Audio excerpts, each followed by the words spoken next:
कैसे हैं आप सब। आप सभी का आपके अपने YouTube channel sociology with Sangeeta में मैं संगीता स्वागत करती हूँ। हम लोग भारतीय ग्रामीण समाजशास्त्र का सीरीज कर रहे हैं, जिसमें कि जो प्रीवियस क्लास था उसमें हम लोग पंचायती राज व्यवस्था के बारे में पूरे डिटेल्स में देखे थे कि पंचायती राज व्यवस्था की जो शुरुआत है वो कब से की गई, ये किससे मतलब उन्मुख होकर, किससे अब मोटिवेट होकर पंचायती राज व्यवस्था को लाया गया। और आज का जो हमारा टॉपिक है ये सोशियोलॉजी का बहुत ही ज़्यादा इम्पोर्टेंट टॉपिक हो जाता है। और आज हम लोग पढ़ेंगे agrarian relations and land management in traditional rural India, यानी कि भारतीय ग्रामीण समाज में जो परंपरागत जो कृषि संबंध एवं वहाँ की जो भूमि व्यवस्था थी वो किस प्रकार की थी। परंपरागत समाज में कृषि के संबंध की जो भूमि व्यवस्था थी वो क्या थी, इसको हम लोग पूरे डिटेल्स में पूरे अच्छे से समझेंगे। और ये जो टॉपिक है ये आपको आपके जितने भी कॉम्पिटिटिव एग्जाम है उसमें भी आपको हेल्पफुल रहेंगे, साथ ही साथ सोशियोलॉजी बेस्ड जितने एग्जाम है उसमें भी आपको हेल्प करेंगे। तो चलिए क्लास को लेट न करते हुए स्टार्ट करते हैं। तो सर कि हम जानते हैं कि जो भूमि व्यवस्था में क्या होता है, कृषकों के भूमि संबंधी अधिकार दिए जाते हैं, उन्हें ये मालिकाना हक दिया जाता है कि लगान संबंधी व्यवस्था हो, भूमि को क्रय विक्रय करने की बात हो, कृषि करने की बात हो, इन सभी बातों को जो भूमि का मालिक होगा वो करेगा। तो समय समय पर इसके अंतर्गत नियम कानून बनाए जाते रहे, और वे कौन कौन से नियम कानून हैं उन सभी को हम लोग यहाँ पर देखते हैं। तो परंपरागत ग्रामीण भारत में कृषक संबंध एवं जो भूमि व्यवस्था है इसकी अगर बात की जाए तो कृषकों को उस पर भूमि का अधिकार रहता था, लगान देने एवं अन्य जितने भी अधिकार थे उन्हें प्राप्त थे।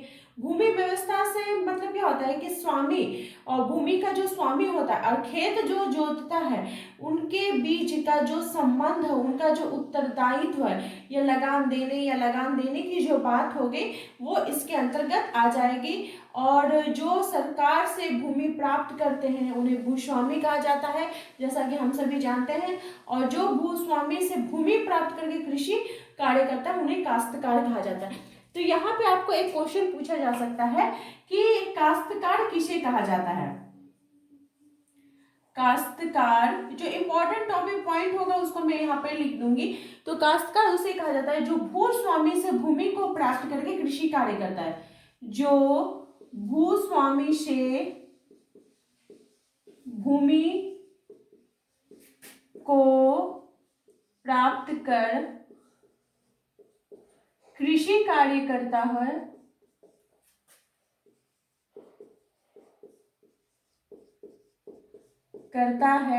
उसे काश्तकार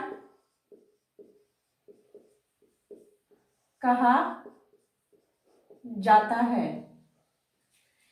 यानी कि जो भूस्वामी होते हैं उनसे भूमि प्राप्त करके जो भी किसी कार्य में लगाते हैं उन्हें क्या कहा जा रहा है, काश्तकार कहा जा रहा है। अब हो गया कि काश्तकार कितने प्रकार के होते हैं, ये आपसे पूछा जाएगा। तो काश्तकार जो होते हैं वो 3 प्रकार के होते हैं। पहला जो काश्तकार हो गया वो हो गया आपका बेदखल काश्तकार, बेदखल काश्तकार।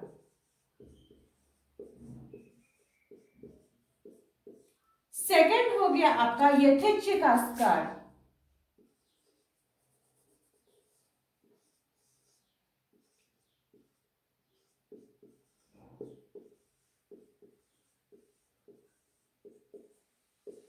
और थर्ड जो हो गया वो आपका हो गया उपकाश्तकार।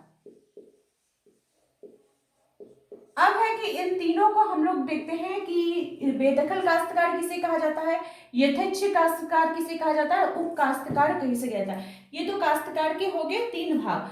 तो जो बेदखल काश्तकार होते हैं उन्हें भूमि से उन्हें बेदखल करने का अधिकार बढ़ाने के लिए जो अधिकार दिया जाता है वो बेदखल काश्तकार के अंतर्गत आ गया। यानी कि बेदखल काश्तकार को भूमि का लगान बढ़ाने का भी अधिकार रहता है, और उन्हें जो अधिकार होता है भूस्वामी को नहीं होता है, बल्कि जो भूस्वामी को लगान बढ़ाने के जो अधिकार दिए जाते हैं वो बेदखल काश्तकार के अंतर्गत होता है।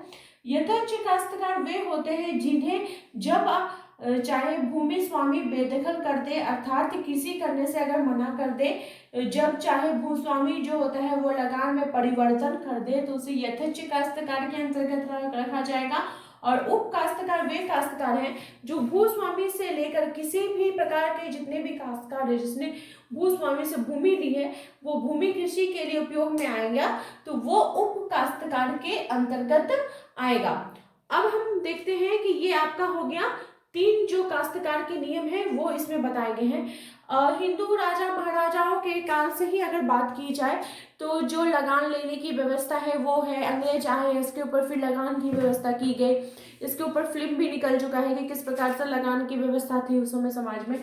तो ये जो काश्तकारी व्यवस्था थी, ये जो परंपरागत जो कृषि संबंध था, इसमें हिंदू राजाओं के काल में जिस भूमि पर जो कृषि करता था वो उसी की होती थी। हिंदू राजाओं के काल में ऐसा था, लेकिन फिर क्या हुआ कि वो अपने उपज का जितना भी उपज होता था उसका 6th भाग जो होता था वो राजा को दे देता था। ये हिंदू राजा महाराजाओं के कार्यकाल में चलता आ रहा था कि जो जितने भी जो राजा महाराजा होंगे वो अपने भूमि के उपज का 6th भाग वहां पे दे देंगे। उसके बाद ये लगभग अन्न के रूप में भी दिया जाता था, कभी कभी नगद के रूप में भी दिया जाता था। उसके बाद फिर अकबर के काल में कुछ परिवर्तन किए गए, किसानों का संबंध सीधे क्या हो गया फिर सरकार से कर दिया गया। अकबर ने भूमि बंदोबस्तों को 9 वर्षों तक किया।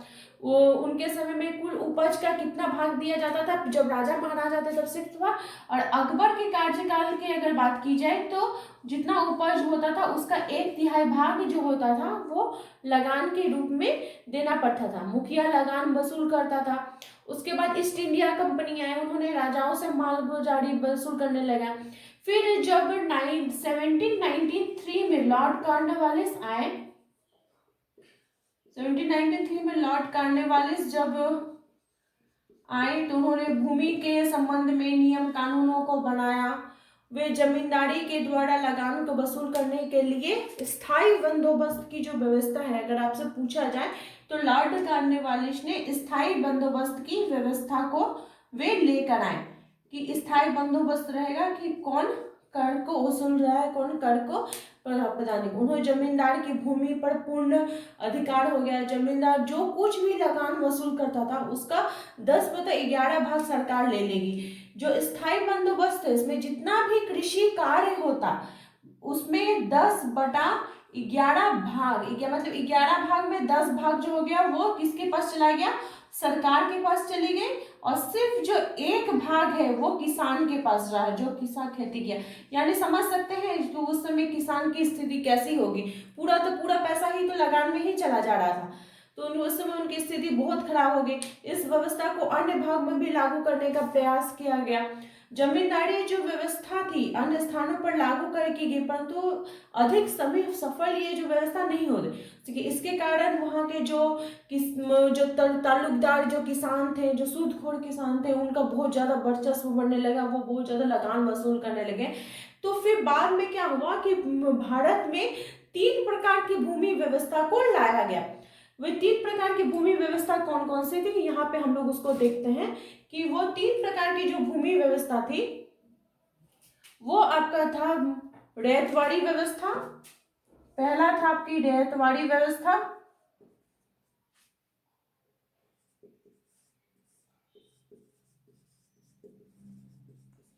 सेकंड था आपका महलवाड़ी व्यवस्था,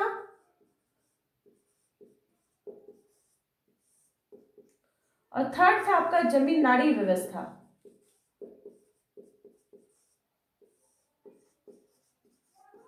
ये 3 तरह की जो व्यवस्थाएं थी वो अंग्रेज सरकार के बाद इसमें लाई गई। तो इसमें से जो रैयतवाड़ी व्यवस्था है ये 1792 में थॉमस मुनरो के द्वारा मद्रास में लागू किया गया। रैयतवाड़ी व्यवस्था को 1792 में थॉमस मुनरो के द्वारा इन्हें मद्रास में लागू किया, जिसे बाद में फिर धीरे धीरे मुंबई में, फिर मध्य प्रदेश में, असम में, और फिर जितने भी कुर्ग टाइप के जो क्षेत्र थे वहां पे इसका प्रचलन हो गया।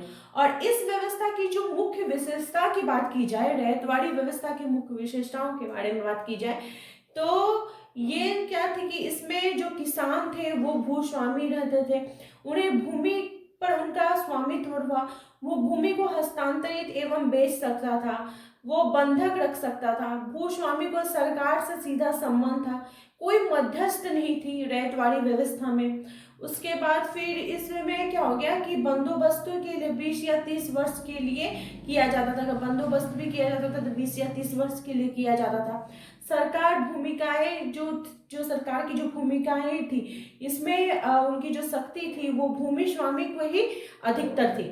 फिर क्या हो गया कि महलवाड़ी व्यवस्थाएं।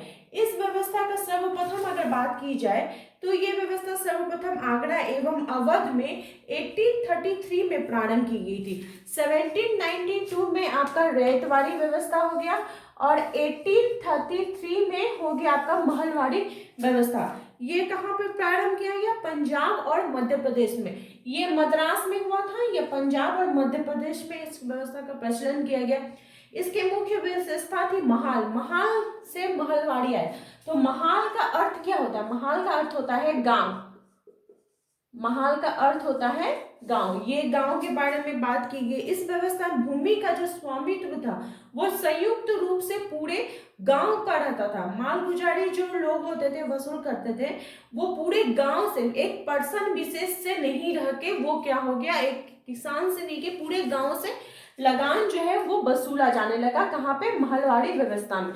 ये हो गया परंपरागत, हम लोग यहाँ पे परंपरागत ग्रामीण व्यवस्था के संदर्भ में देख रहे हैं, जो उनसे कर वसूला जाने लगा। ग्राम की बंजर भूमि, जो वृक्ष हुए, कुएं हुए, उसके बाद इस प्रकार की जितनी भी भूमि थी, गांव की जो संपत्ति मानी जाती थी, उन पे अलग अलग कर लगाया जाता था। यदि कोई किसान अपनी भूमि छोड़ देता था तो वो ग्राम का संयुक्त संपत्ति हो जाती थी। अगर कोई किसान जो है वो अपने भूमि को त्याग कर देता था, वो देखता था कि हम कृषि कार्य नहीं कर पा रहे हैं, तो वो पूरी भूमि गांव की संपत्ति के अंतर्गत आ जाती थी। और इस प्रकार के प्रमाण भी बहुत देखे जाते रहे हैं। उसके बाद फिर क्या हुआ कि 1765 में उसका ईस्ट इंडिया कंपनी ने, जब मुगल साम्राज्य से, अगर मुगल साम्राज्य के बारे में बात की जाए कि ईस्ट इंडिया कंपनी भारत में कब आई थी, तो 1765 में ईस्ट इंडिया जो कंपनी थी वो 1765 में आई थी। उन्होंने मुगलों से जमींदारी जो व्यवस्था थी, लगान को, बंगाल का प्रेसिडेंसी को उन्होंने खरीदा था। कितने में खरीदा था? तो 26 लाख रुपए में उन्होंने वहां की प्रेसिडेंसी को खरीदा था। किसके लिए? बिजनेस करने के लिए, कि हम यहाँ पे बिजनेस कार्य को करेंगे। और उन्होंने फिर बंगाल, बिहार एवं उड़ीसा में फिर कर वसूलने लगे, वो अपना लेने लगे। फिर 1793 में लॉर्ड कॉर्नवालिस ने जब स्थायी बंदोबस्त की व्यवस्था को उन्होंने चलाया, तो फिर क्या हुआ कि जमींदारी जो व्यवस्था, लॉर्ड कॉर्नवालिस भूमि का स्वामित्व जमींदारों को उन्होंने बना दिया। जमींदार भूमि का स्वामित्व होता था, वो किसी भी कृषि के लिए भूमि दे सकता था, चाहे तो उसे बेदखल कर सकता था। जमींदार सरकार थे वो स्थायी बंदोबस्त के लिए भूमि को कर देते थे। किसान जो थे वो कर वसूलते थे, जमींदार किसान कर वसूलते थे। जमींदार स्वयं कृषि नहीं करते थे, लेकिन क्या करते थे, वो बंधुआ मजदूर रखते थे और उसके अंतर्गत कार्यों को करवाते थे। तो इस प्रकार से क्या हो गया कि जो स्थायी बंदोबस्त थी जिसे, और वो भूमि कर का एक बहुत लंबी अवधि के लिए निर्धारित की गई। भूमि कर मनमाने ढंग से निर्धारित किया जाने लगा स्थायी बंदोबस्त के अंतर्गत। फिर राजनीतिक कारणों से जो लॉर्ड कॉर्नवालिस थे, उन्हें बंगाल में स्थायी बंदोबस्त की तो स्थापना की थी। वे चाहते थे कि इस प्रकार की जो व्यवस्था है वो बनी रहे, जिससे क्या होगा कि सरकार को निश्चित समय पर एक निश्चित रकम प्राप्त हो जाएगी। इस प्रकार के पद से उन लोगों को स्वार्थ की जो भावना थी वो और बलवन्नी होने लगी। वो बने बनाए जो जमींदार थे उनको अपने स्थान से उन्होंने हटाने लगे हुए इसको। फिर अंग्रेज जो थे वे फूट करो और राज करो की नीति को उन्होंने अपनाया, जिसके अंतर्गत जो किसान थे उनके ऊपर उन्होंने शासन किया, और वे जो बंधुआ मजदूर थे उनको उनसे कार्य लेने लगे। तो इस प्रकार के करके जो तीन व्यवस्थाएं थी, रैयतवाड़ी व्यवस्था, महलवाड़ी व्यवस्था और जमींदारी व्यवस्था, ये हम लोग भारतीय परंपरागत व्यवस्था में हम लोगों को देखने को मिलता था। जहाँ रैयतवाड़ी व्यवस्था में रैयत जो होता था वो किसान होता था। एक किसान को यह अधिकार था कि वो लगान को देगा, अपने उपज का हिसाब से देता था। फिर महलवाड़ी में पूरे महल को यानी पूरे गांव को इसको किया जाने लगा, कर वसूलने का कार्य किया जाने लगा। फिर जमींदार भी व्यवस्था में जमींदार जो लोग थे वे कर वसूल करने लगे। तो आई होप आपको आज की वीडियो पूरी अच्छी प्रकार से समझ में आ गई होगी। नेक्स्ट क्लास में हम लोग जो आधुनिक हमारे जो कृषक समाज है उसमें जो व्यवस्थाएं हैं उसके संदर्भ में देखेंगे। अगर आपको ये वीडियो अच्छी लगी तो प्लीज़ आप अपने दोस्तों से ज़्यादा से शेयर करें। मेरे चैनल पर नए हो तो प्लीज़ सब्सक्राइब करें। मेरे चैनल के साथ बने रहने के लिए आप सभी का धन्यवाद।